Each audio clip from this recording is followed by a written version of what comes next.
Hey, folks, just a friendly reminder that all shows on the Madness Comic Network are produced by their individual hosts and in no way reflect the opinions of the network as a whole.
Flip City Magazine is just really pulling out all the stops, man. Your guys' production value of this magazine has gone insane. I mean, look at that. I mean, I remember when you guys, it was black and white. Even when it was black and white, I thought your quality was great. But damn, they have just, I mean, they just really stepping it up a notch. Look at this. James Corbett, boys. James Corbett. Genuinely cutting, but also funny, and obviously just chaotic and very fun. I love Flip City. It has brought new types of badassery and integrity to the print medium.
The future. The final frontier.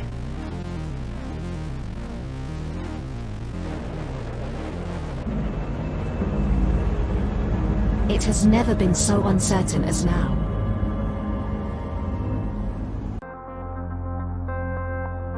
AI, VR, haptic wear, nanotechnology, mass destruction with a remote click.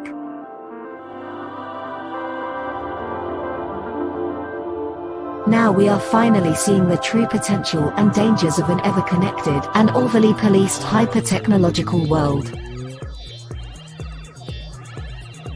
Have we finally become the architect of our own demise?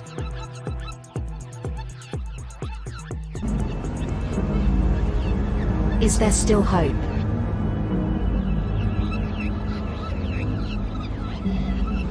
Welcome to the future.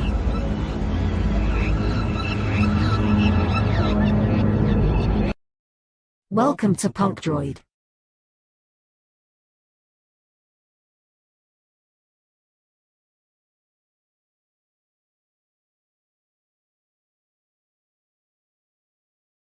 And a little teaser about part 2. Who am I, you ask? I was created in the middle of nowhere, surrounded by the waste of a dying world. Ooh, doesn't that look good?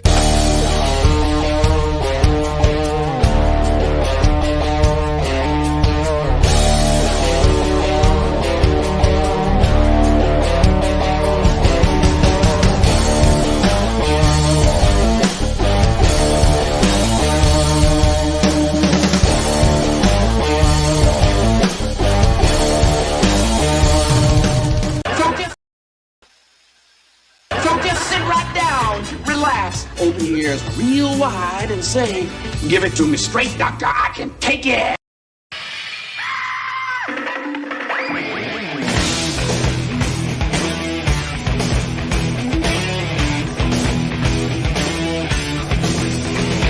Kick the chocks out from under the wheels. Flaps up. No offense, Margaret. Contact. We're off. Brum, brum. Doctor, doctor, give me the news. I got a bad case of loving you.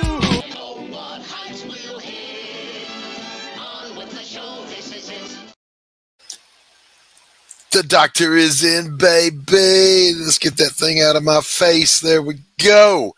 Hey, I'm your host today, Doc Blalock. You're watching the podcast that won't rust, bust, collect dust, kink, stink, turn pink, or rattle at the seams of rainy season for 90 days or your money gladly refunded. We have a plethora, a surplus of talented Brians in the house today. Who'd have thunk it? Look, my little brother's name is Brian, and I told him no one named Brian will ever amount to anything ever, ever. I was wrong, because this guy did. Welcome, Brian Christgau. Well, gee, man, I set the bar pretty low. What can I say? Oh, that's a lie. How are you, buddy? I'm all right, man. Hanging in there, a little loopy from constantly focusing on promoting the new campaign. It's like when I'm in creative mode, I'm in the zone, I'm in a beautiful place.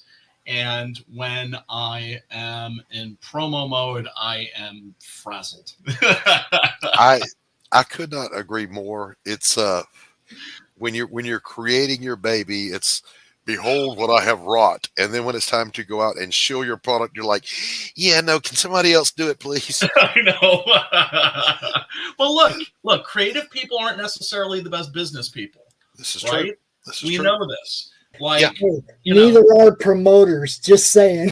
I hear you, Pops. I hear you. Who let that guy in here? I hear you, Get brother. out of here. Vicious looking character.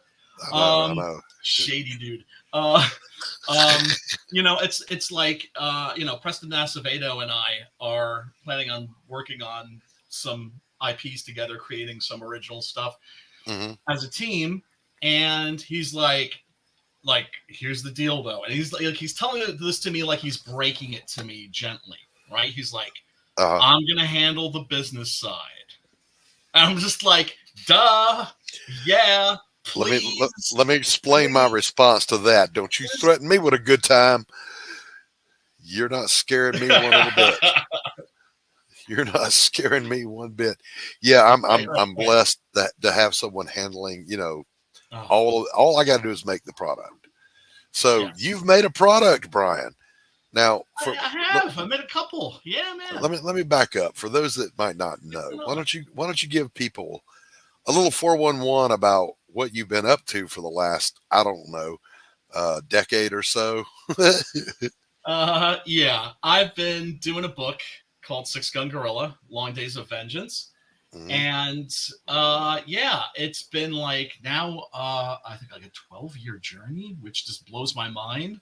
And anybody that's out there, I mean, you know how we roll, right? When we have people that are coming in the door after us and they're kind of like, you know what? I used to have this dream of doing a comic book. I'm thinking about maybe doing it now, right? Or even if you have people that are just like, have never even dreamt of it, but now they're thinking of it. Regardless, they get the thanks, Pops. We roll out the red carpet for them and kind of, let them know, teach them with our successes, but especially our blunders. And yes, Lord. You watching right now, if you are going to make a comic book, don't start with a fucking 10 issue arc. Okay? Don't do 10 issues. Do like a done in one, or maybe 3 to 4 issue limited series or something. Don't create like this big epic that's going to take you over a decade to finish. Otherwise, well, otherwise you'll end up like Brian here. Brian is only 18 years old, and look at him. Look at what happens when you start one of these long ones. You know. I know. It takes a little something out of you, man. It takes a little something. I'm only 23 myself. Hey, man, look. People think I'm in my 40s. And I'm just like, okay. I don't correct them. That's okay. I moisturize. That's my secret book. Six Gun Gorilla has been an unmitigated success critically. It succeeded in its funding goals across the board. Nothing but rave reviews. Oh, my God. It is a fantastic looking project. So bring us the story to date without spoilers, and we'll look at where you're at today. All right. Well, basically, it is a revenge Western with a gorilla. It is Tarzan in reverse. That is to say, I consider myself a pulp writer, first and foremost, right? And I love Edgar Rice Burroughs and Robert E. Howard and all those cats, right? Yeah. And I'm a huge Tarzan fan, and I grew up very much being a fan of Westerns as well, and also of primates. As a boy, I was obsessed with primates, specifically great apes, specifically gorillas. And I think that King Kong and Mighty Joe Young had something to do with that, the originals. Of course, I saw those when I was a kid, and they just blew my mind. I watch them today, and they still blow my mind. Especially the original King Kong is just astounding, an astounding piece of cinema. It is the story of instead of a human that's raised by apes in the jungle, it's an ape that is raised by humans in the Old West. And, of course, in order to get him there, I had to kill his troop. That is to say, that's the name of the gorilla families, the tribes, right? And so the story begins in Africa, where a great white hunter type has massacred an entire a clan of gorillas. And his native guides, they're chopping up the bodies for bushmeat and for trophies. And they turn a dead female over, and they find a living infant gorilla clinging to her breast. And so the great white hunter type is like, oh, I've got something that's got to be worth something. Let's pack him up, right? Right. And so he is won in a card game by a certain carnival barker and a ringmaster. By the name of Malloy, Professor Malloy. Of course, you know, the PhD, like everything else about him, is fake, except his heart, right? His heart is good. And he has a little daughter who sees the little baby gorilla in a cage and is like, Daddy, can I keep him? Right. And he can't say no to his little Abigail, right? Little 6-year-old girl. And so he wins the gorilla in a card game, and he is raised as part of the circus family. Turns out that he's no ordinary gorilla, that he is of unusual intelligence. There's a secret there. I'm keeping it. You got to kill certain things.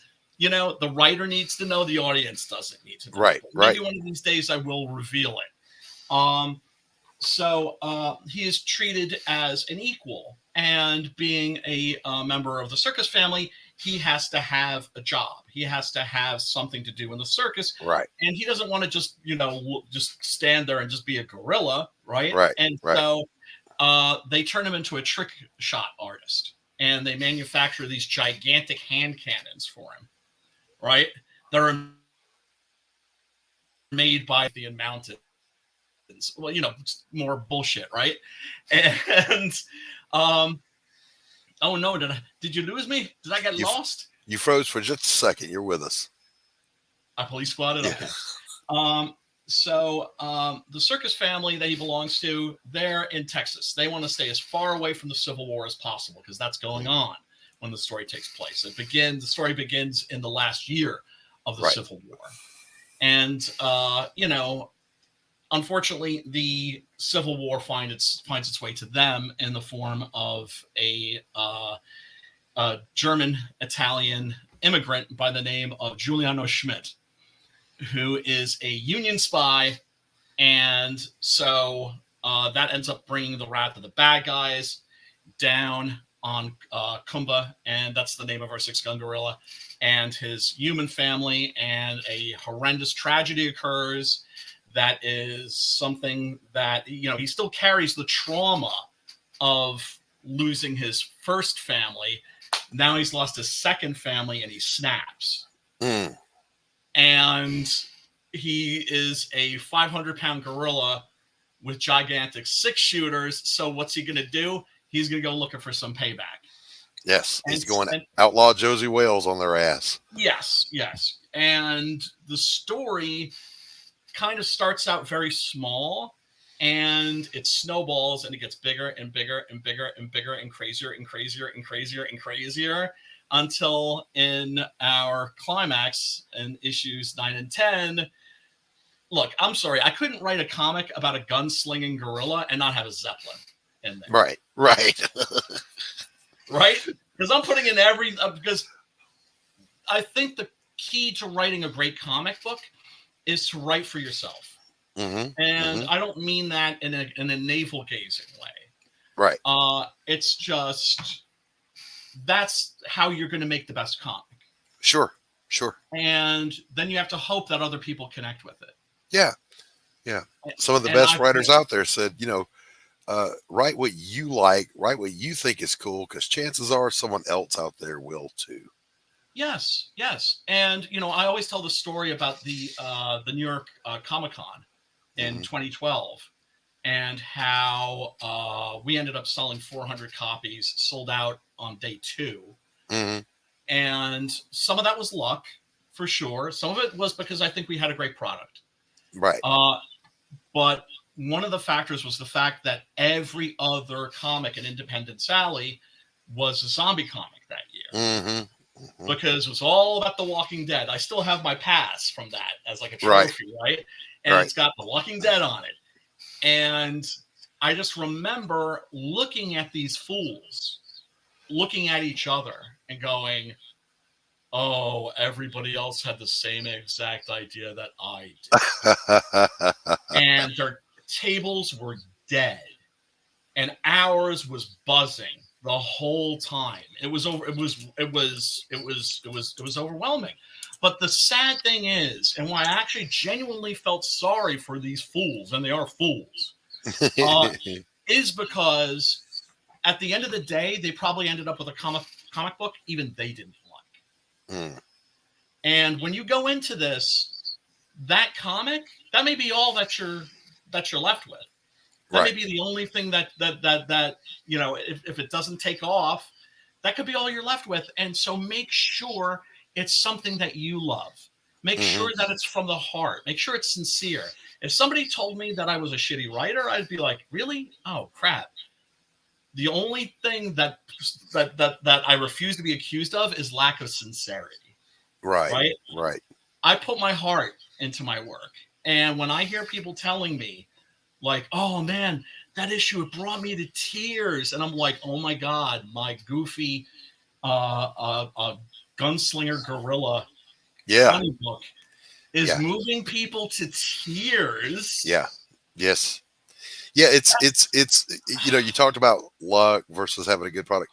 Look, any of those factors can play into someone parting with their money for your product the first time. But when they come back, because they found something that they love, that's how you know you've got a success on your hands. Yes. And when they recommend it to their friends. Sure. It was also wonderful having people coming back the next day and swinging by my table and saying, yo, I read that last night and I loved it to bits. Keep doing what you're doing. Yeah. You know, there you go. We're sensitive, delicate souls. We need a Yes, pat on the back Lord. Yes. and A word little bit of encouragement. praise. We can live on that for years. Oh my God. Just a little. Yeah. You know?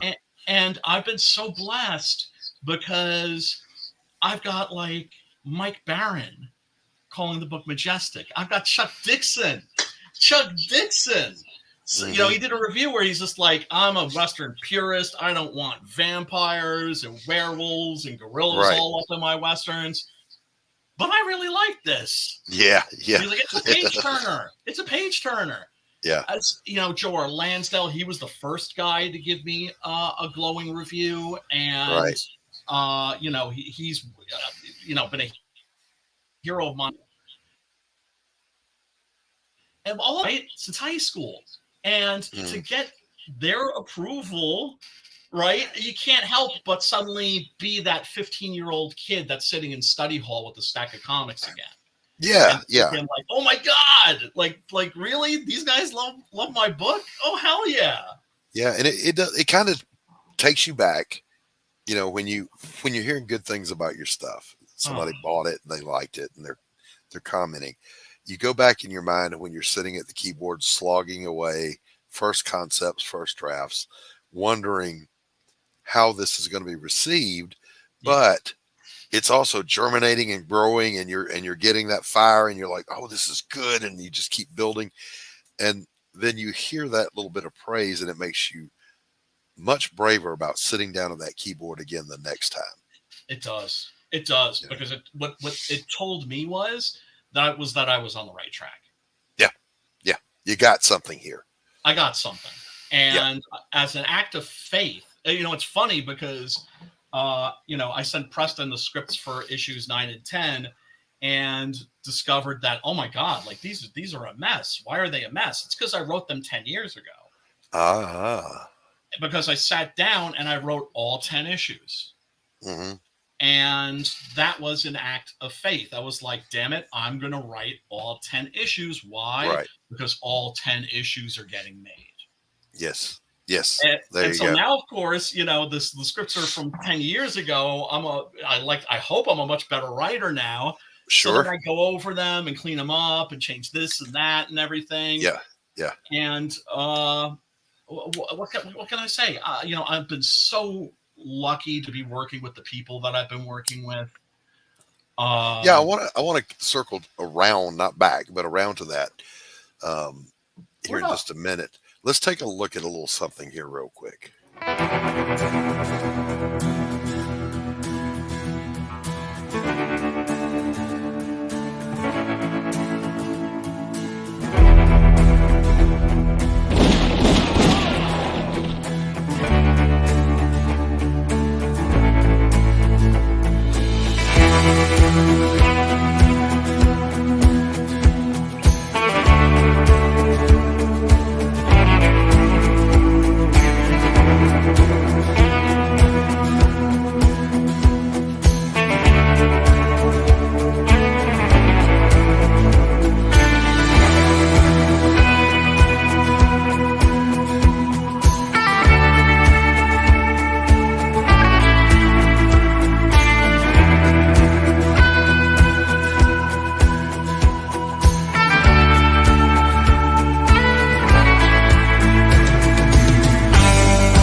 Hoo-wee. See, when your own trailer gives you the chills. Well, I mean, you know, my friend Von Klaus made that for me and did a beautiful job. That's the second trailer because, you know, I was always showing the first trailer, which was fantastic, but that was, you know, all art by the previous artist, Adrian Sibar, who unfortunately passed away. Right. And, you know, like I always say, that's going to make that every victory going forward is always going to be a little bittersweet because Sure. Adrian's not here to enjoy it. Sure. Now you had a lot of good art on your team. Oh my God. All the way through this process. So let's talk What the about hell? people who have brought the visuals to life. Let's talk about those guys for a minute. Oh my God. Yeah. You know, Adrian was a guy that I found online. He had worked on Star Wars for Dark Horse, and also Planet of the Apes for Dark Horse, and Batgirl for DC. He did something with Joe Casey called Bang Tango. And, you know, I put out an ad and was like, this is what I can afford for a page rate, right? Which unfortunately wasn't that much, right? But I'll let people know, like, this is what I can afford. This is what you're signing up for, right? Because I don't believe in back end deal bullshit. Although, you know, I am very far from being a selfish kind of a guy. So, you know, if stuff did end up working out great, you know, maybe kick him a few extra snaps, right? Yeah. For doing such a great job. And I had it down to like 5 artists. And, you know, it's crazy because most of them came from Latin America. And the talent pool that's coming out of Latin America for comics is in freaking sane. Yeah, it is.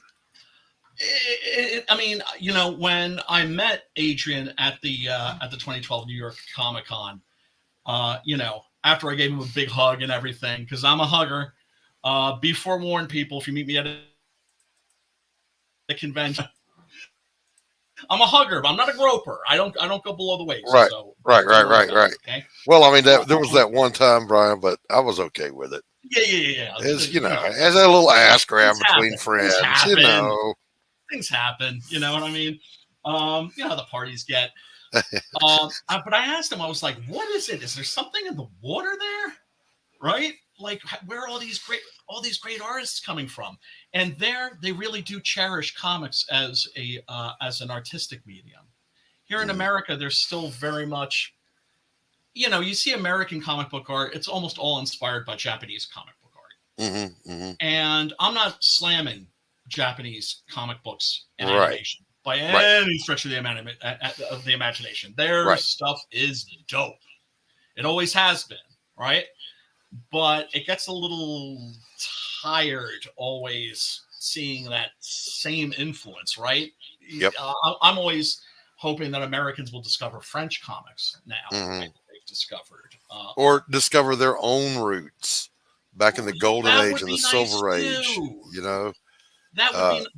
You know, could you live with seeing a few George Perez, John Burns reincarnated today?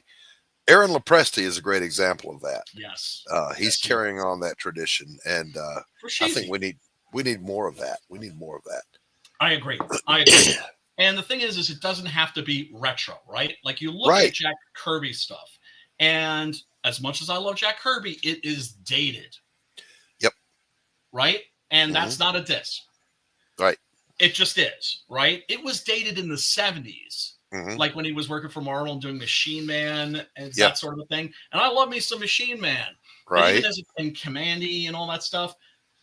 But it just looked like it belonged in the early golden age.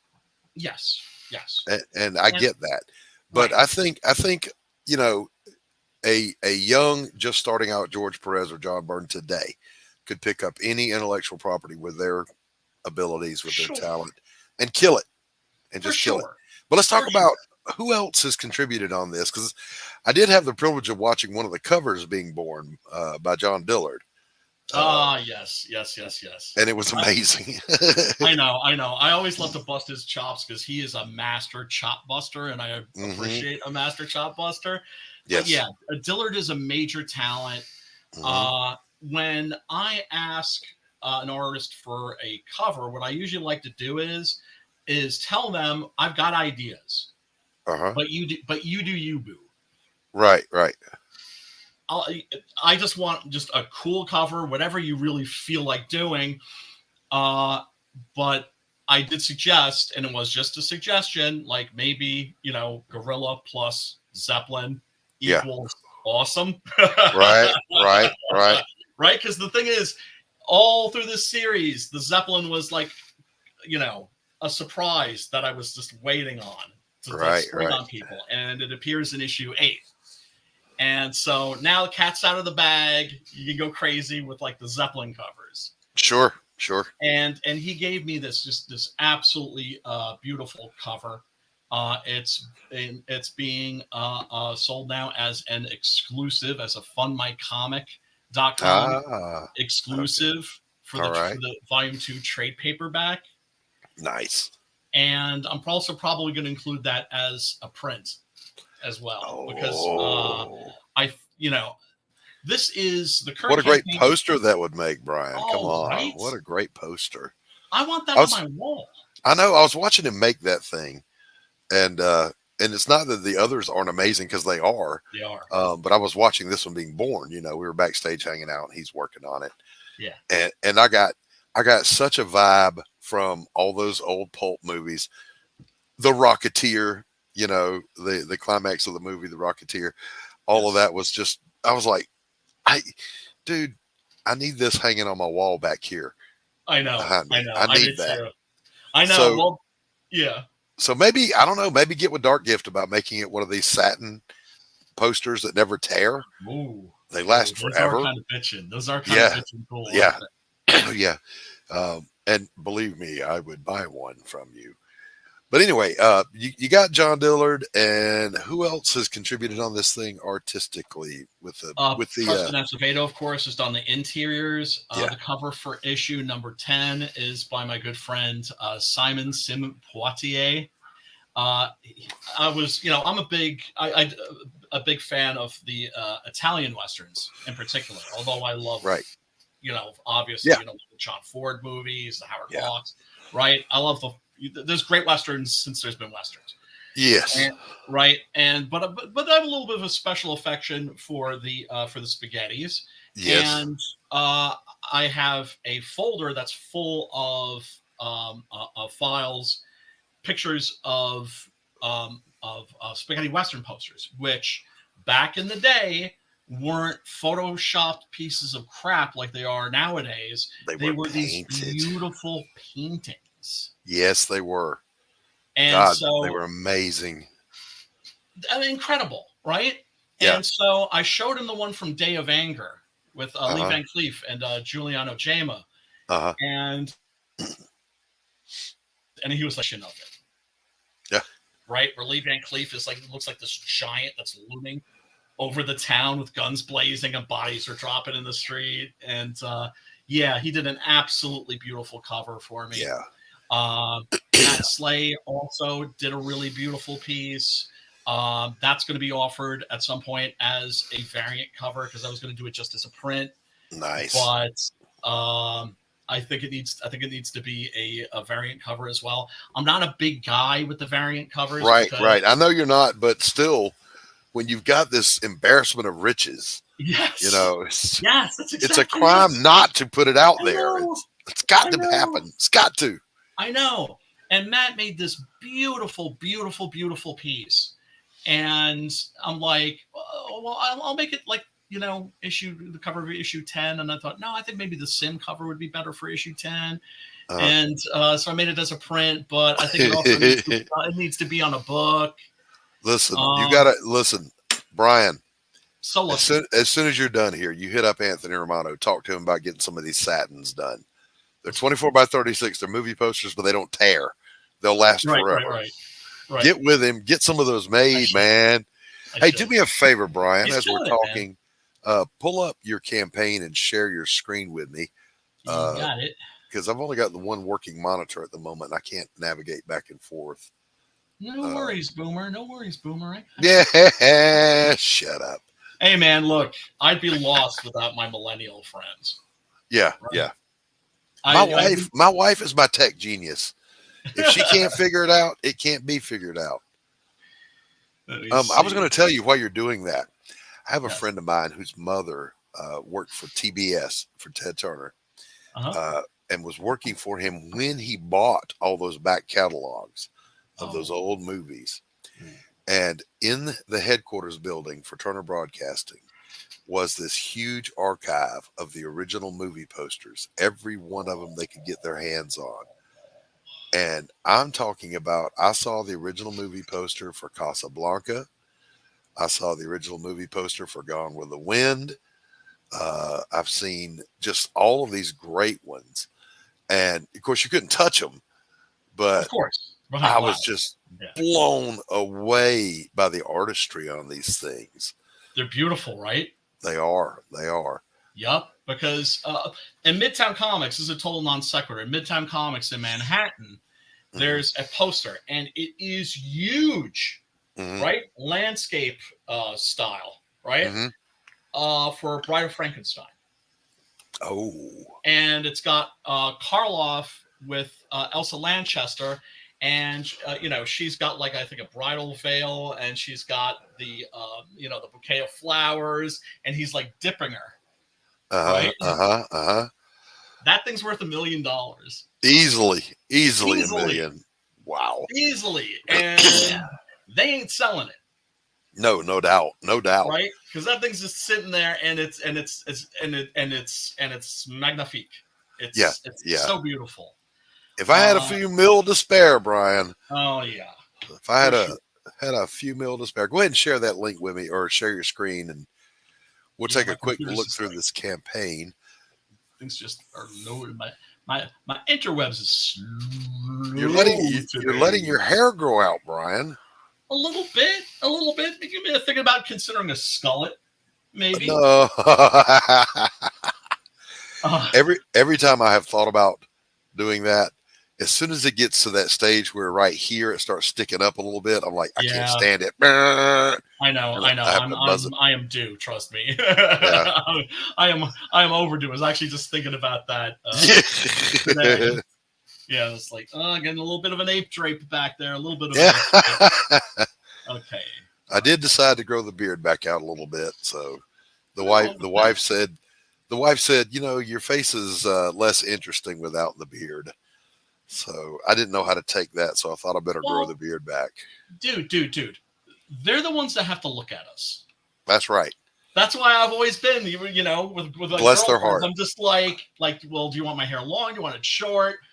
You want the beard? You don't want because they have to look at us.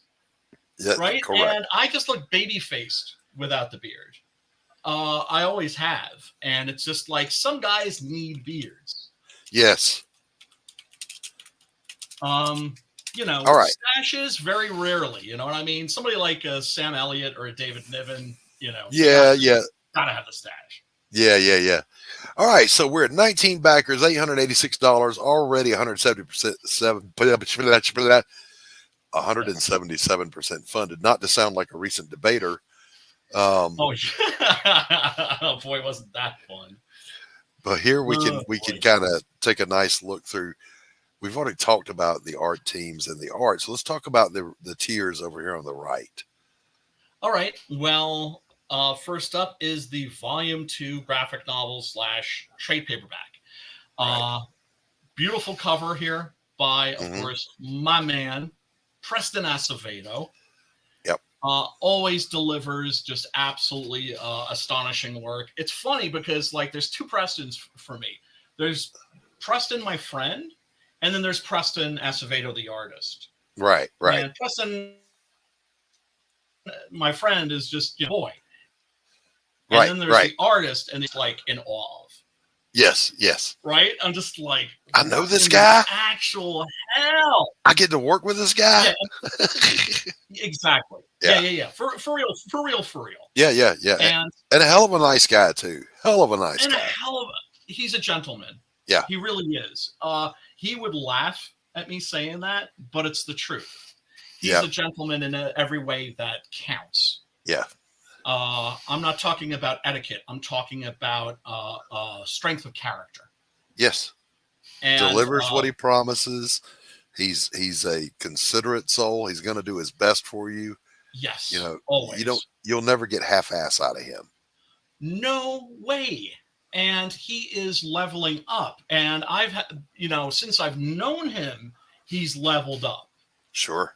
And now he's like in Simon Bisley territory. It's crazy. So, this is the volume 2 graphic novel. This is collecting issues 7 through 10 because the first trade paperback collects issues 1 through 6. Okay. All right. Right. And I can't do a campaign for issue number 9 and issue number 10 because when I did campaigns for 7 and 8, I didn't, those campaigns did well, but not as well as they might have because I had so many people telling me, oh, I think I'll just wait for the next trade paperback. Right, and of course, I want to grab them by the throat and be like, there's not going to be another trade paperback issue 7 and 8. But, that's just, I'm a trade paperback guy myself. Right. I like to have it on the shelf where I can get easy access to it. As much as, I have a certain nostalgia for the long boxes. They're terribly inconvenient, right? So I get it. So this is going to be 96 pages total. However, it is probably going to be longer than that because I have an artist friend of mine, Matt Orpheus, who I discovered doing a book called Octopus Cowboy. Yes, good God, yes. And my dad said, 6-Gun Gorilla, it's never going to inspire anybody. Listen, do you know how many times we have talked about, that octopus is going to fuck around and run into a 6-Gun Gorilla and all hell's going to break loose. Oh, man, that would be awesome. It's a really, really good book. Boy, that guy could draw the hell out of a gorilla, too. Yeah. And so 6-Gun Gorilla at the end, like this is the end of the Long Days of Vengeance arc, and 6-Gun Gorilla will return, but he's going to return as part of an ensemble because I'm creating the expanded 6-Gun Gorilla universe. There you go. Expanded, full of Weird West characters like Sam Hain, the Blazing Szechuan Kid, Sledge Strode, the Phantom Vaquero. And one of them is a character called the Dandy, who is a very, as his name would indicate, a very well-dressed, slightly effeminate, guy who is a bounty hunter in the Old West and is a absolute stone killer. Yeah. Right. Yeah. Don't let his appearance fool you, which it often does. And he uses that to his advantage. And so I wrote an origin story for him that Matt is illustrating right now. That's going to be about 14 pages. And I was thinking about adding that as a ash can, but I think it's going to be in the back of this. But right now, all I've seen of the art that he sent me are just the roughs. So I don't have any art to show, so I'm not really advertising it. But odds are you're not going to get a 96-page book. You're going to get at least like 100 and something. Sure. All right, let's scroll on through these. We got to kind of move along. We've got another guest coming in behind you here. So at $45, we've got the graphic novels 1 and 2. So that's both of that's collecting everything through issue 6, correct? Yes. The first issue, the first trade paperback is 1 through 6. Second trade paperback 7 through 10. And so if you order both of these, I knock $5 off the price and you get the full 6-Gun Gorilla Long Days of Vengeance saga. Nice. Okay. All right. And then $20. Yes. This is issues 9 and issues 10, the floppies. Okay. Some people have, I always offer a floppy tier, and some people prefer the trade paperbacks, and some people prefer the floppies. Some people like to have both. Right. I'm not going to turn them down, right? You want to give your customers and your backers as many options as possible. Right. And so if you've been following the series up to now, yes, you can get both 9 and 10 for $20. Very then nice. We got the trade paperback, volume 2 trade paperback with the exclusive cover by our boy John Dillard. Right. Very nice. Very nice. and that is a Fund My Comic exclusive. Right. I am running an active Indiegogo campaign for this now, but all you can get there are the trade paperbacks. You want the cool stuff, you want the fly stuff, Fund My Comic. Nice. And this is just issue number 9, and this will be shipping as soon as it's ready. Nice. And it is just about ready. Preston has finished all of the pencils for this. Colors are well underway, as you can see right here, and the letters and everything like that. Issue number 9 is pretty much done. Very nice. And so these are the first 9 pages right here. Hey, Grey Wolf. What up, Grey Wolf?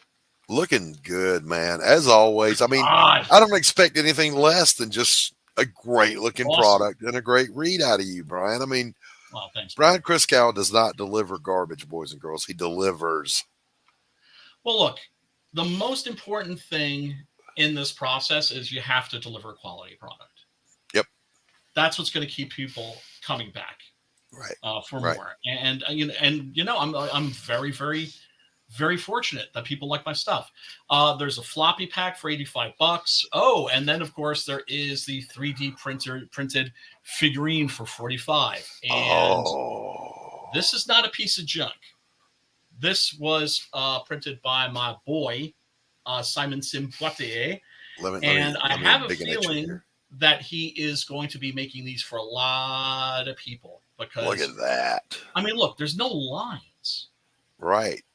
I mean, there are here on the base, right? Where they should be, yeah. Right. And of course, you can file that down. And the figurine itself, my buddy Adam Lawson, who is not just a crowdfunder of comic books, but also board games. Right. Hooked me up with this sculptor friend of his, and he made this absolutely beautiful figurine. That's gorgeous. Isn't that great? Yeah, it's I mean, I couldn't have been more thrilled. The question, Brian, is: are you going to paint that yourself, or are you going to have somebody paint it for you? I don't have the paints. I lost all that stuff in the move. And, and along with my toy collection and my sword collection and a lot of other stuff. No. Yeah, man.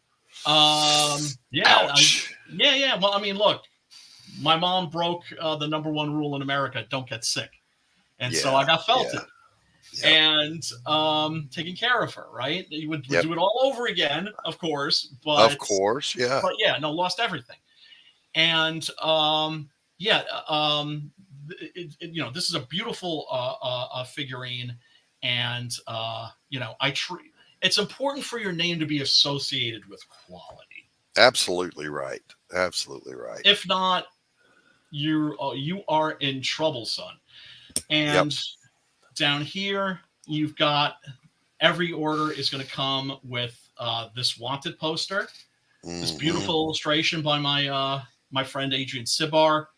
Beautiful. And a 6 a.m. sticker. Nice. Now, I've had this 6 a.m. sticker before on an older campaign, but I done messed up, son.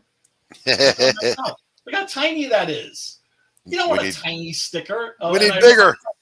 Yeah. So this is gonna be a nice big fat sticker. Nice. I'm gonna make sure of that. And all right. Yes. Fantastic. Yes. Listen, Brian Christgau, Six Gun Gorilla. The legacy continues. It does. Brian, it's good to see you again, man. We don't get to hang out much anymore. I know. I need to be more sociable with all, and I'm going to try to rectify that. I've been hanging out enough on the madness. I'm gonna drag you over onto my show one of these Wednesdays, and we'll hang out. For shizzle, dude. All right. Thank you All right, much ladies and for gentlemen. having me, man. Oh man, you know the deal. Anytime. All right, boys and girls. Christgau, if you want to hang out for our next guest, you're welcome to do so. I know you're busy. If you need to bounce, you can bounce. I may have to, but I'll hang out for a bit for sure. I want to see this book. Now, again, let me repeat for him what I said earlier. My younger brother's name is Brian, and I did tell my younger brother that no one with the name of Brian would ever amount to anything. And both of these guys here today are here to prove me wrong. Welcome, Brian Wolf. You're muted, brother.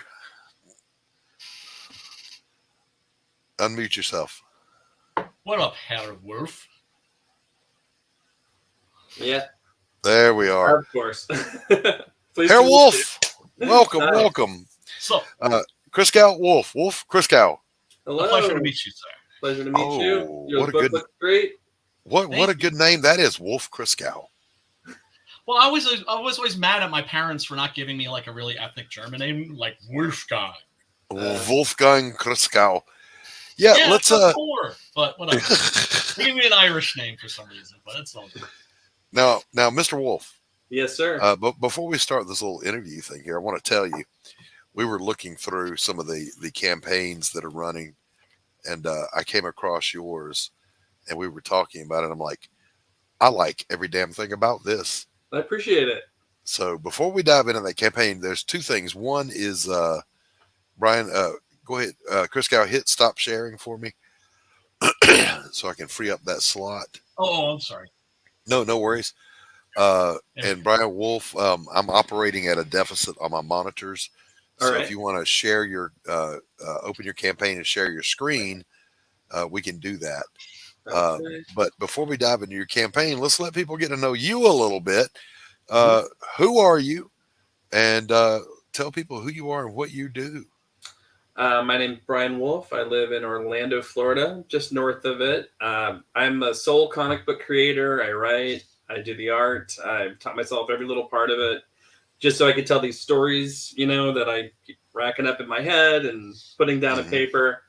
I've been writing for a number of years. I was a playwright once upon a time, and I taught myself to draw because comics was the only way I could find a medium that I didn't really need to collaborate to get my stories done. Sometimes working with other people can slow things down in a way that my brain just wants to create. It wants to put stuff to paper and get it out. So Yeah. I totally get that. I'm a writer artist. Yeah. So I'll ask you the same question that I tell other people about this is the artist me hates the writer me. Oh, yes. Because when I'm drawing some of the shit that I put in the script, I'm like, why in the hell did I say, let's have a fight in a staircase? Right. Yeah, I get it. In fact, it's been holding me back for a lot of years to write something that I didn't think I could as an artist do. Right. And I'm finally at the tender age of 42, able to really start to draw the stuff that I'm coming up with. Right. To varying levels of success. So, ultimately I'm pushing myself every day to draw a little bit better, to really get that stuff in the imagination on the page. Right. Yeah. All right. You got that campaign for me? Yeah. Let me present, share screen. Yeah. You only have to tell it to share your screen 6 times before it shares it. Do I? Okay. Let's see. Yeah. I love this, share screen, and then finally, bam, there we go. All right. Grave Sitter, and not just Grave Sitter, but Grave Sitter number 2, 1 and 2. I was about to say, I never saw number 1, and I've been watching Fund My Comics since it started. So, it was out there in March. Had a successful campain. Ran for 35 days, but I wasn't really getting on people's shows like I am now. I wasn't really. It was a lot of just people I knew, I think, and now I'm really just trying to get it out there, branching it out. Yeah. To everybody else. Yeah. Now, tell everyone the premise of Grave Sitter, and then, but before you do, I want to say this art style. We were just talking right before you popped in the back about a little surplus of the Japanese influence going on right now with most artists, and that we really need people that have that aesthetic that came from like the Silver Age with George Perez and John Byrne. Neil Adams, and here you are Yeah. Very, very lovely traditional style, wonderful inks. I like everything about what I'm seeing in your art, my friend. It looks great. Yeah, I appreciate it. I think like Neil Adams, Art Adams, Yeah, they're my guys. Mhm. Neil Adams borrowed a pencil from me once. It was a highlight of my life. Nice. Yeah. So Gravesitter's it's really about that time in your life when you're in an artistic endeavor. Your friends are getting older and pulling away from you, the people you used to do this stuff with. And my main character, she's a rock star, but in a very small way. And, her night job is this kind of unusual job, where she is in the most haunted graveyard in Los Angeles. And in that job, she's supposed to keep the dead in their graves. Her friends throw a party for her as she turns 27, a great year for rock stars. Yeah, boy, the 27 Club. And that night, it just happens to be they throw it at her place of work. And then this is a night when cultists sort of do their thing. Here's a cultist member here. Yeah. And start raising all the dead and serving up people on a platter. And it's a series that takes place over this one night. As it sort of gets deeper and more crazy. Yeah, I'll get down there in a minute. Love this art. Yeah, I appreciate it.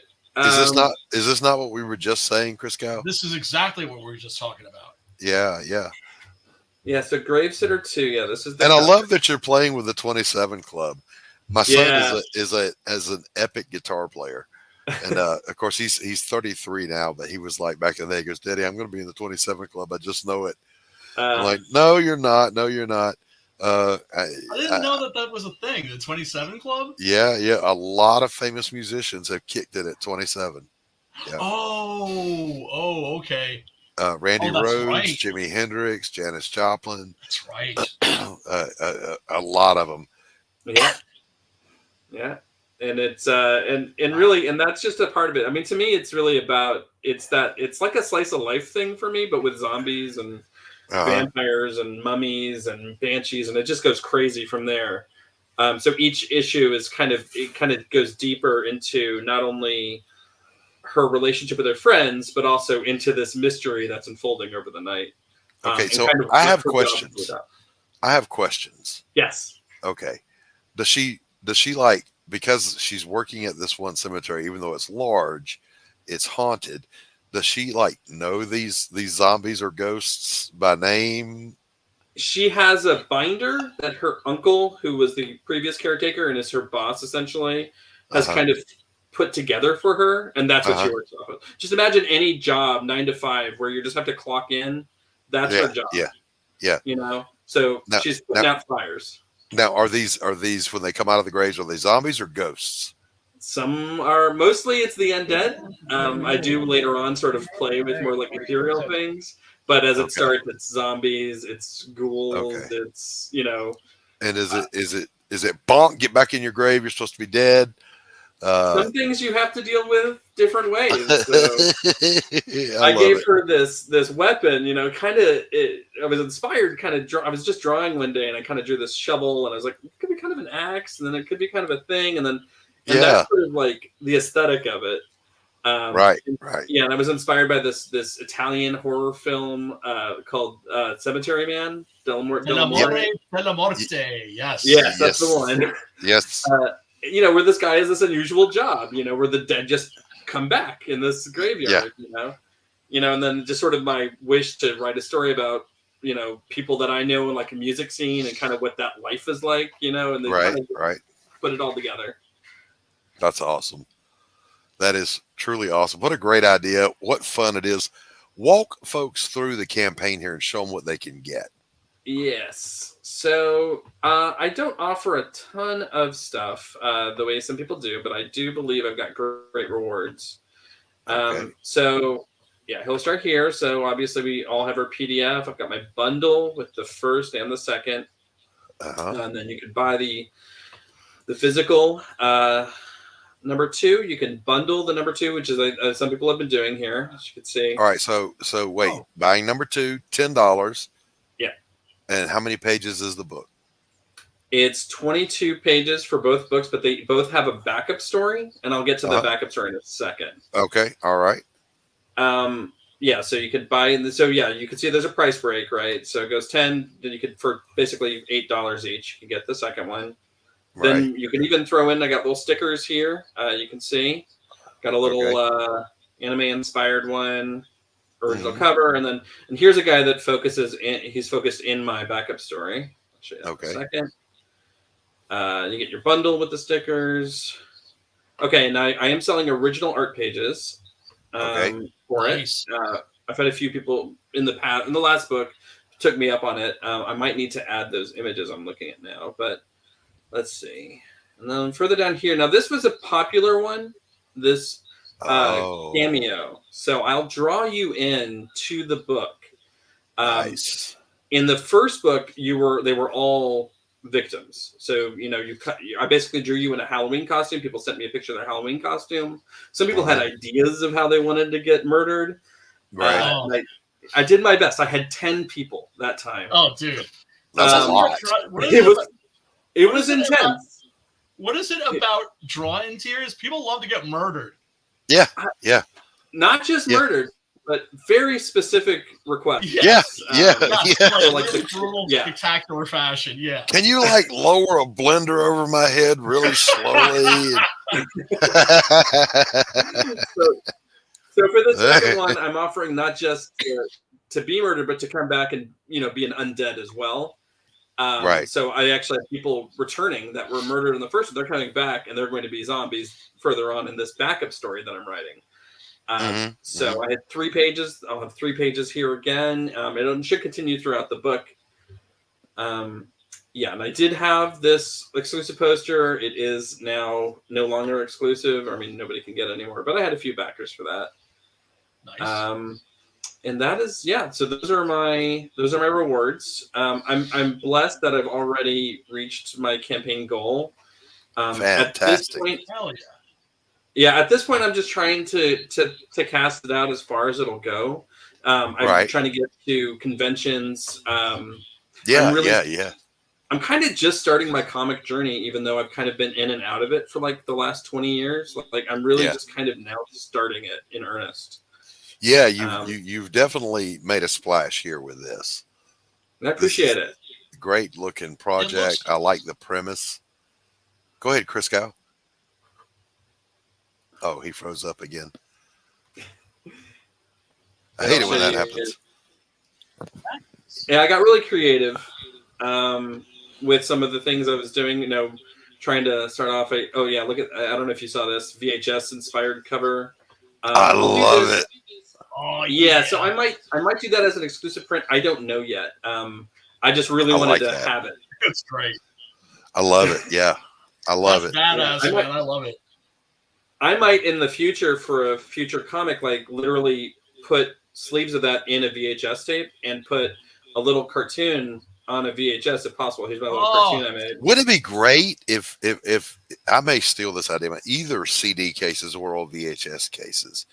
Get some of those blanks, do original art for them, and pack the inside with goodies. That would that's what I was thinking. Campaign. Basically that, yeah. Christgau, what do you think, man? I sourced them.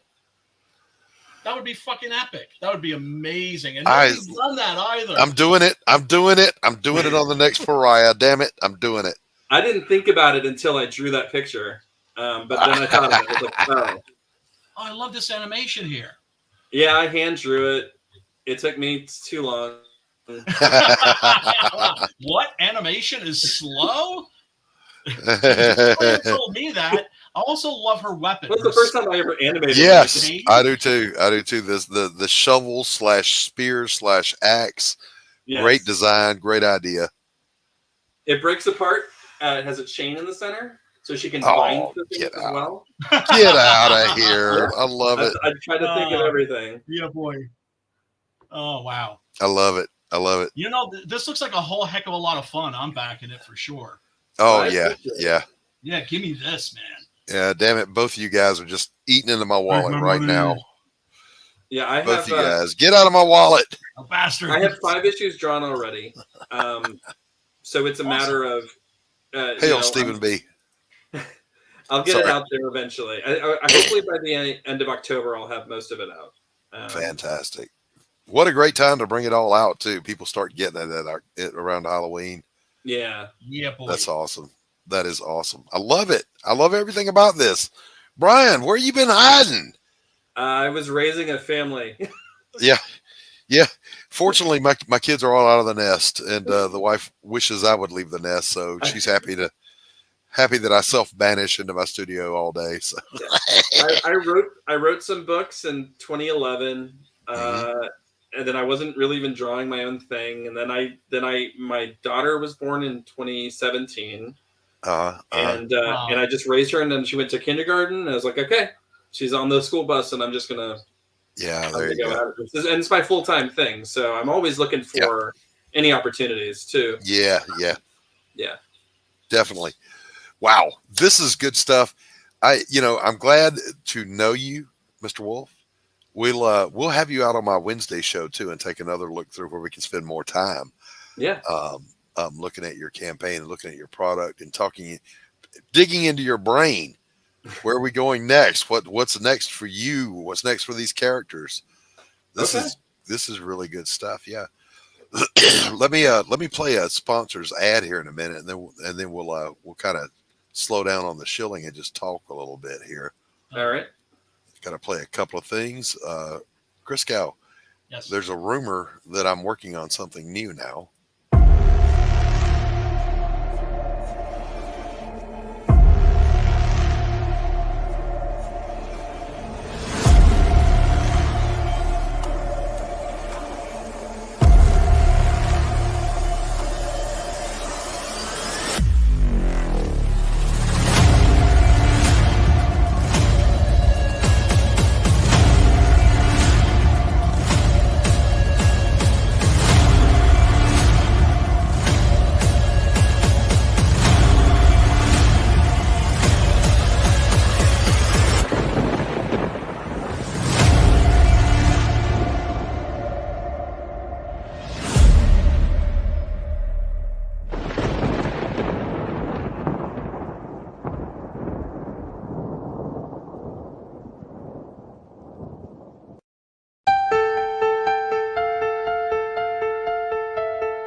Getting it done. Yeah, man. Getting it there.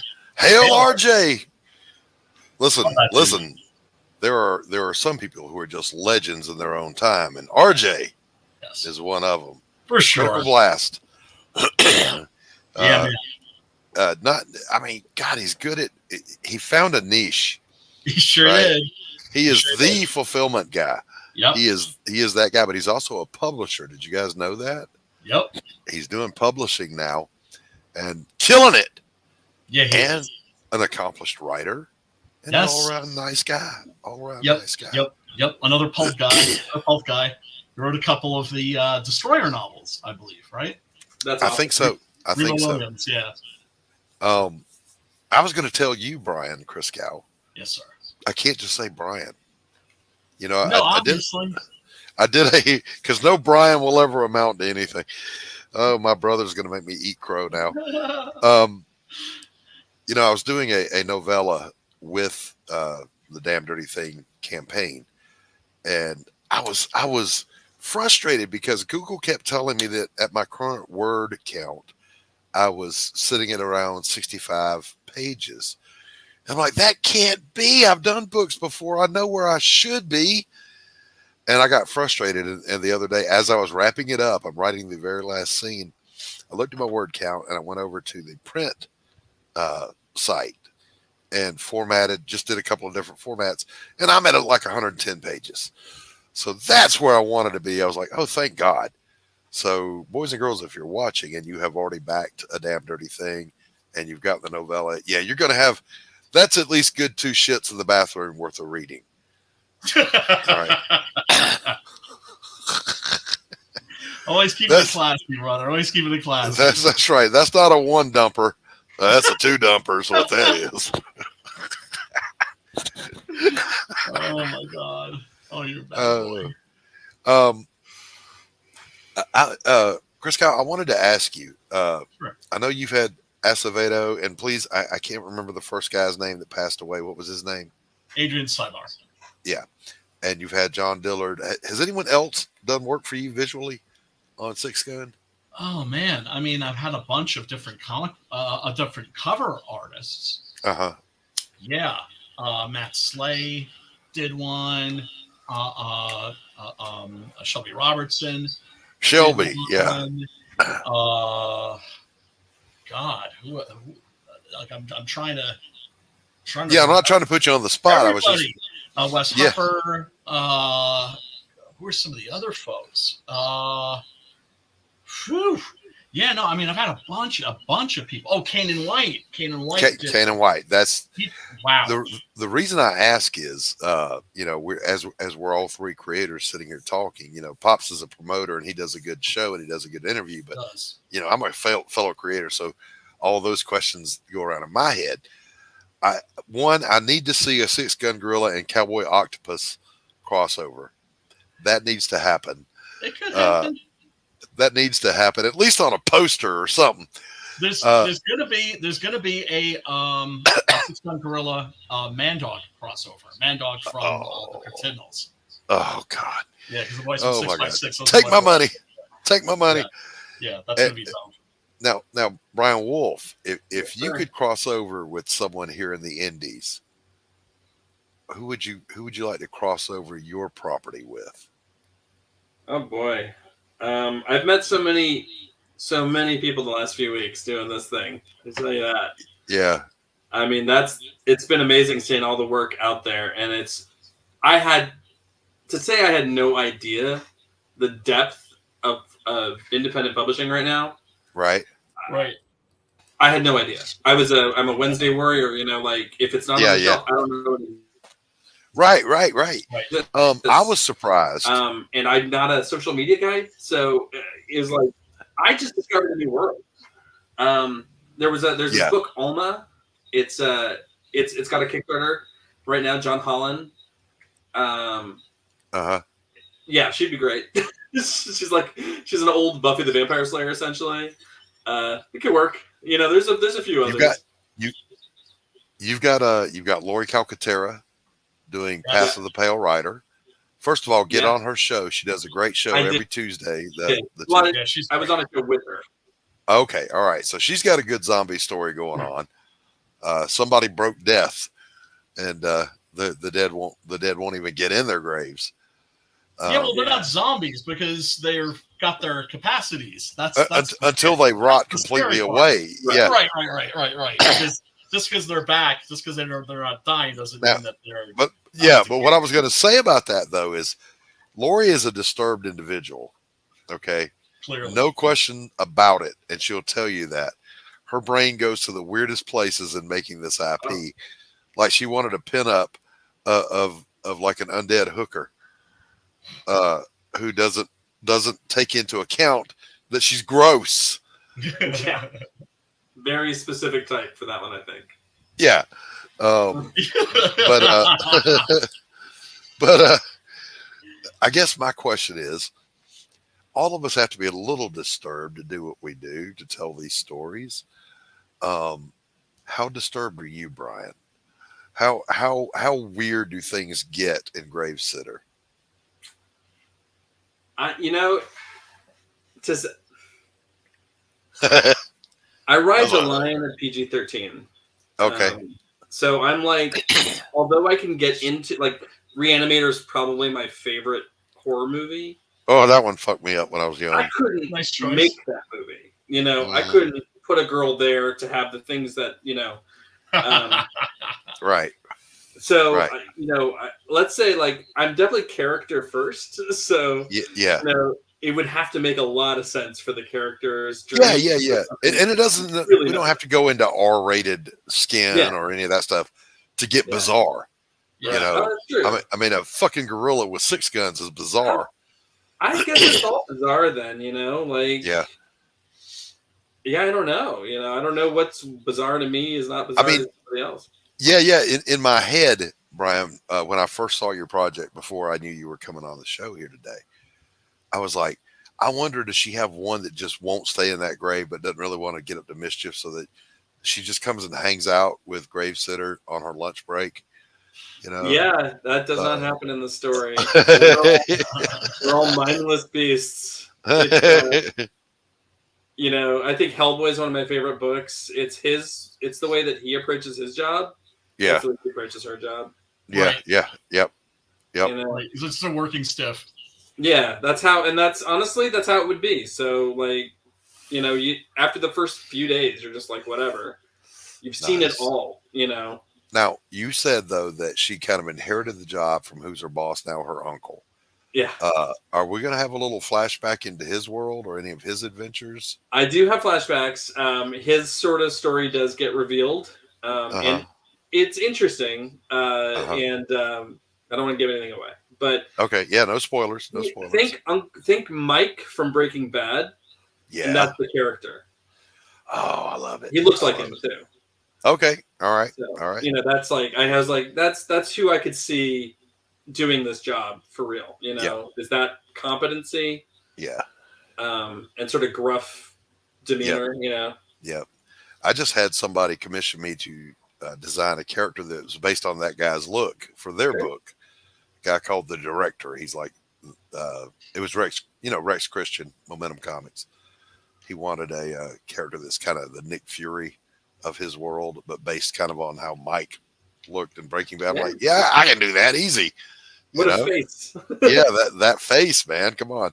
We'll put some glasses on him, And, yeah. That guy's a great face. You as artists, we kind of we're careful about falling in the same face sickness. There was a thing back in the Silver Age, I'm sure you guys remember. If you changed the hair on Captain America and Superman, they were the same guy. Yeah. Same face. It doesn't help that How to Draw Marvel Comics the Marvel Way, the Buscema book. Yeah. Yes. He teaches you, he says, all right, this is how you draw a man. Mm-hmm. And this is how you draw a man. And it's always the same man and it's always the same woman. Yep. And but in a way, so like there are certain artists who can get away with it. It's totally fine. Yeah. Because like quietly, like he'll draw it all the same kind of, like it's sort of stock man, stock woman, stock man. But it's it's always interesting because he's really taking his time to get like very specific features from every panel to every panel. So much consistency. Yep. It doesn't really matter if it's the same man because the costumes are different. Yeah. But like non-superhero books, that's where it gets hard. You have to get different faces involved. Yeah. My books and my work rely a lot on emotional context and the interpersonal interactions between the characters. So yeah, you might have 3 or 4 headshots on a page, and each of them though has to carry some weight to what they're saying, and it can't be just a standard. Oh, here's a pretty girl face. Yeah. You can't be just here's the handsome guy. Is he snarling? Is he frowning? Is he? The hardest one I had to do was someone said in this panel. This was a commission I did for someone else. They said the character's name was Verily. Verily rolls her eyes, and I went, I've never drawn How to do a anyone roll rolling your their eyes before. And I'm here to tell you that took about 100 takes, because most of the time it just looks like they're looking up. But to get the whole face of an eye roll. Yeah, you kind of need to get that tilt and then the tilt of the head. The eyes. So you got to be almost done with it so you understand what it is. Now, I will say this about Silver Age guys. Well, they had to draw fast. They had to draw so many pages. But they could do the inking was where it was at. It was that let's put some mood on it, and then our emotion will be through the mood of the image, and that's something that I feel like I'm still learning, is that where shading needs to be not just the light source, it needs to be the mood of the moment. Yes. Yes. When Kumba is holding his dead keeper, Christgau. Yeah. That one drawing, the emotion on that face. It's a fucking gorilla face. And there was so much emotion in it. I was like, oh my God, man. He knocked it out of the ballpark with that. Oh, man. Yeah. Super lucky. Well, I mean, it can be difficult for some artists to do emotional nuance, right? Right. And then so much comes down to lighting, angles. You look at Dr. Doom, for instance. Perfect. And who's wearing a mask that doesn't move. Yeah. So it's all about how you're lighting it, the angle, to convey the emotion. Yes. Same thing with V for Vendetta. Same thing with Vader. Yes. These Iron Man.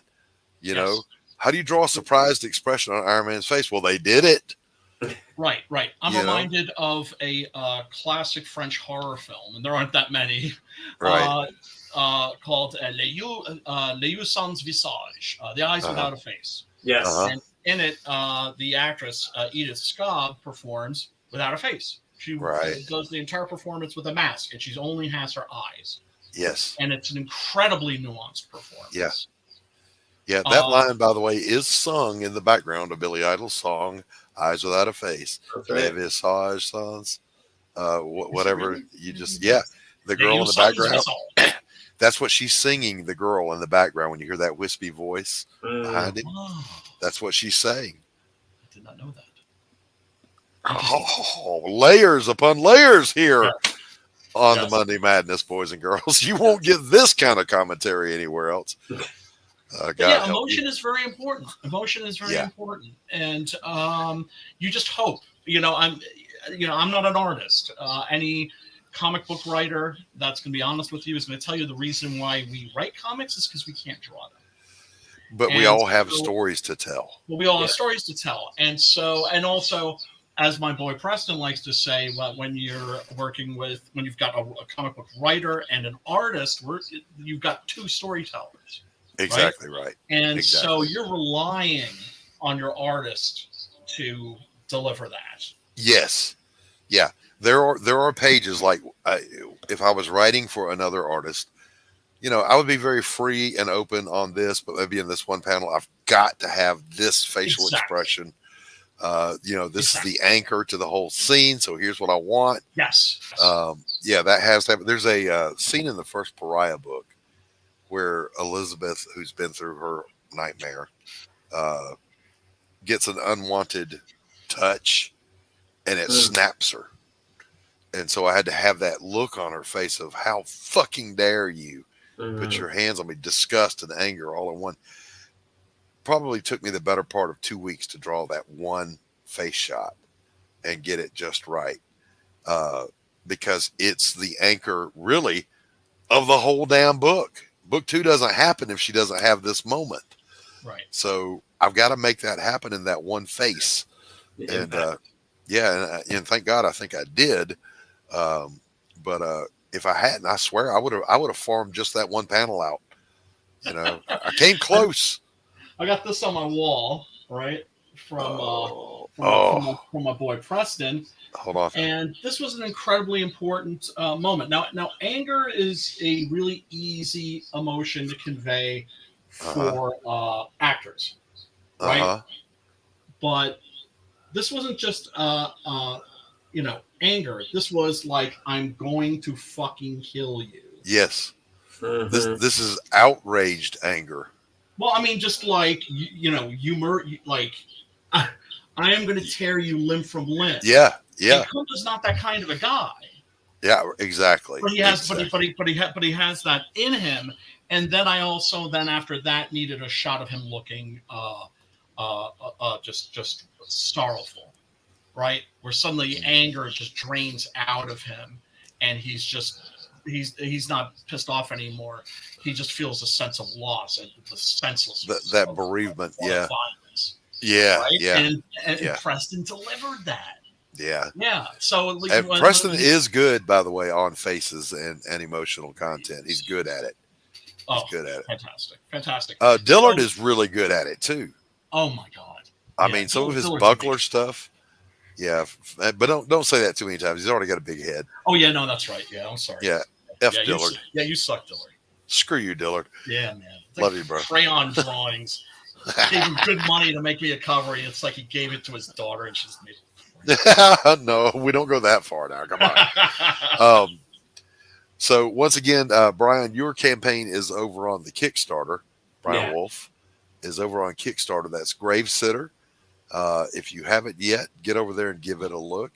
Mr. Christgau is running both on Indiegogo and Fund My Comic with an exclusive John Dillard cover on Fund My Comic for Six Gun Gorilla issue number. Issues 9 and 10, and the Dillard cover is for the Volume 2 trade paperback. Yep, there you go. And I mean, good God, man, you guys made this so easy for me today. You know, I don't mind subbing for Pops every now and then, but you guys made it easy. Great guests, great creators, great projects, worthy of your money and your time, and at least share them out to somebody. So with that, it is time at long last to say goodbye. So peace out, everybody. Look, I don't mean to be rude, but I'm tired of talking to you.